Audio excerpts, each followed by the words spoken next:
1500 সালের দিকে পূর্ব ভারতের এক ছোট্ট শহরে জন্ম নিয়েছিল এমন একজন ব্যক্তি যিনি সময়ের সঙ্গে সঙ্গে পরিণত হন একজন মহাপুরুষে। তার নামের আগে যুক্ত হয় মহাপ্রভু। তিনি এমন কথা বলতেন যা মানুষকে কাঁদাতো। তার ভক্তি এমন পর্যায়ে পৌঁছেছিল যে তাকে অনেকেই কৃষ্ণের অবতার বলেই মানতে শুরু করে। কিন্তু প্রশ্ন হলো, তিনি কি শুধুই একজন সমাজ সংস্কারক ছিলেন, নাকি সত্যিই ঈশ্বরের অবতার? আর কিভাবে তার প্রভাব ছড়িয়ে পড়ে আজকের ইউথ পর্যন্ত?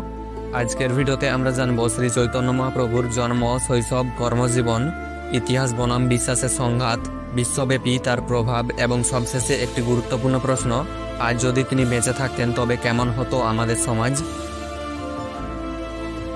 1486 খ্রিস্টাব্দ, ফাল্গুন মাসের পূর্ণিমা। নদিয়ার নবদ্বীপ তখন শিক্ষা ও সংস্কৃতির একটি গুরুত্বপূর্ণ কেন্দ্র। সেদিনই জন্মগ্রহণ করেন বিষ্ণুপ্রিয়া ও জগন্নাথ মিশ্রের পুত্র বিশ্বম্ভর মিশ্র। তার জন্মের সময় পূর্ণিমার চাঁদ ছিল উজ্জ্বল এবং বলা হয় সেই রাতে চারিদিকে জয়ধ্বনি উঠেছিল কৃষ্ণ নামের। তখন থেকেই অনেকে বিশ্বাস করতে শুরু করে এই শিশু সাধারণ নয়। তার ডাক নাম ছিল নিমাই, কারণ তার গায়ের রং ছিল একদম নিম গাছের পাতার মতো হলুদাভ। কিন্তু প্রশ্ন হলো, এই শিশু কিভাবে পরিণত হলেন একজন ধর্মীয় বিপ্লবীতে? বিশ্বম্ভর মিশ্র ছোটবেলা থেকেই ছিলেন অসাধারণ মেধাবী। মাত্র 16 বছর বয়সেই তিনি ছিলেন একজন পণ্ডিত। তিনি যুক্তিবিদ্যা, সংস্কৃত ব্যাকরণ এবং ন্যায়শাস্ত্রে ছিলেন পারদর্শী। তবে এখানে একটা অদ্ভুত টুইস্ট আছে।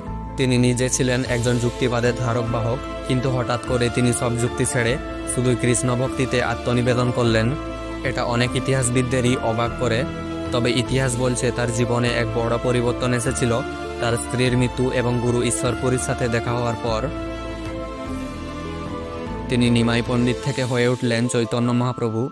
তিনি বিশ্বাস করতেন ঈশ্বরকে পাওয়া যায় না তর্ক বা যুক্তিতে, ঈশ্বরকে পাওয়া যায় প্রেমে, ভক্তিতে এবং নাম সংকীর্তনে। তার আন্দোলনের মূল বার্তা ছিল কৃষ্ণ নাম। তিনি পথে ঘাটে সংকীর্তন চালু করলেন, যেন ঈশ্বর চিন্তা শুধুমাত্র মন্দির বা ব্রাহ্মণদের হাতে সীমাবদ্ধ না থাকে। এবং এখানেই ছিল তার বিপ্লব। তার আন্দোলন ছিল জাতপাতের বিরুদ্ধে, সমাজের সকল স্তরের জন্য ঈশ্বর চিন্তার অধিকার, সরাসরি ভক্তির মাধ্যমে মুক্তির পথ। তার অনুগামীরা তাকে গৌরাঙ্গ মহাপ্রভু বলেও ডাকত। চৈতন্য মহাপ্রভুর জীবন ছিল এক ত্যাগের উদাহরণ। তিনি সংসার ছেড়ে সন্ন্যাস গ্রহণ করেন মাত্র 24 বছর বয়সে এবং নাম নেন শ্রীকৃষ্ণ চৈতন্য। এরপর তিনি চলে যান পুরীতে এবং জগন্নাথ মন্দিরে ভক্তি আন্দোলনের কেন্দ্র স্থাপন করেন। সেখানে তিনি বছরের পর বছর কাটিয়েছিলেন শুধুই কৃষ্ণ প্রেমে ডুবে থেকে, তার ভক্তদের সঙ্গে রাধাকৃষ্ণের প্রেম অনুভব করে। বলা হতো তিনি নিজেই কৃষ্ণ, যিনি রাধার প্রেম অনুভব করার জন্য এই রূপ ধারণ করেছেন। এখানে প্রশ্ন উঠতে পারে, এটা কি ভক্তদের কল্পনা, নাকি চৈতন্য নিজেই কখনো নিজের অবতারত্ব ঘোষণা করেছিলেন? উত্তর হলো না, তিনি কখনো নিজেকে ঈশ্বর বলেননি। তার ভক্তরাই তাকে ঈশ্বরের অবতার বলে মেনে নিয়েছেন। এখন একটা প্রশ্ন আসা স্বাভাবিক, চৈতন্য মহাপ্রভু কি সত্যি ঈশ্বরের অবতার ছিলেন? ইতিহাসবিদদের মতে তিনি ছিলেন এক বিশাল সমাজ সংস্কারক, যিনি ধর্মকে ভয়ের জায়গা থেকে ভালোবাসার জায়গায় নিয়ে এসেছিলেন। তবে ধর্মপ্রাণ মানুষদের মতে তিনি ছিলেন যুগাবতার, অর্থাৎ এই যুগের জন্য ঈশ্বরের রূপ। তবে গুরুত্বপূর্ণ বিষয় হলো, ইতিহাস চৈতন্য মহাপ্রভুর অস্তিত্ব অস্বীকার করে না। বহু প্রামাণ্য নথি, চৈতন্য ভাগবত, চৈতন্য চরিতামৃত, এমনকি কিছু মুঘল নথিতেও তার নাম পাওয়া যায়। এবং তিনি এমন এক আন্দোলন শুরু করেছিলেন যা আজও সক্রিয়, ISKCON মুভমেন্ট। 1966 সালে শ্রীল প্রভুপাদ নামক এক ভক্ত চৈতন্য মহাপ্রভুর আদর্শ নিয়ে আমেরিকায় প্রতিষ্ঠা করেন ISKCON, international society for Krishna consciousness. আজ এই আন্দোলনের সদস্য সংখ্যা বিশ্বজুড়ে 10 কোটিরও বেশি। তারা চৈতন্য মহাপ্রভুকে মানেন কৃষ্ণের অবতার হিসেবে। ইউরোপ, আমেরিকা, আফ্রিকা, এমনকি জাপান, রাশিয়া এবং ব্রাজিলেও ছড়িয়ে পড়েছে এই আন্দোলন। এবং এই সবটাই সম্ভব হয়েছে একজন মানুষের ভাবধারার কারণে, যিনি বলেছিলেন শুদ্ধ হৃদয়েই ঈশ্বরের বাস। শ্রী চৈতন্য মহাপ্রভুর মৃত্যু বা অন্তর্ধান আজও রহস্যাবৃত।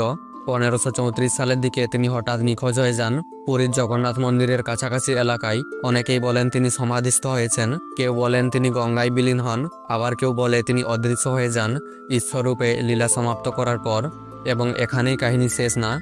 তার কীর্তন, তার ভাব আজও বাঙালির মনে গেঁথে আছে। শ্রী চৈতন্য মহাপ্রভু কি সত্যি ঈশ্বর ছিলেন, নাকি তিনি শুধুমাত্র একজন অতিমানবীয় সমাজ সংস্কারক, যিনি নাম সংকীর্তনের মাধ্যমে পুরো সমাজ বদলে দিয়েছিলেন? এই প্রশ্নের উত্তর হয়তো আমরা কখনো পাবো না, কিন্তু তার আদর্শ আজও আমাদের শেখায় ধর্ম মানে ভয় নয়, ধর্ম মানে প্রেম। আপনি কি মনে করেন চৈতন্য মহাপ্রভু একজন ঈশ্বর ছিলেন নাকি একজন ধর্মীয় বিপ্লবী?